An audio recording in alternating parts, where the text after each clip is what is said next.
আসসালামু আলাইকুম, কি অবস্থা সবাই?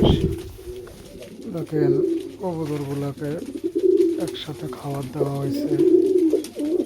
এখন যেটা ডাকাডাকি করতেছে এটা হলুদ সিরাজির করস। আর এটাতে দুইটা লক্কা, যেটা ময়ূরপঙ্খী বলে, দুইটা ময়ূরপঙ্খীও আছে। দেখেন এই নলটা অনেক গরম।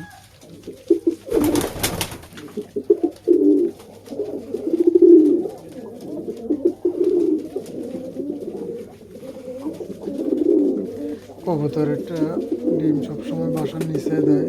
এটা দোয়াশলা, আর এটার সাথে জোড়া আছে কিং, লাল কিং। আর এই দুইটা দেখতেছেন, এই দুইটা ময়ূরপঙ্খী। এগুলা নতুন 3-4 মাসের বাচ্চা। এগুলো ছাদের উপরে থাকে সব সময়।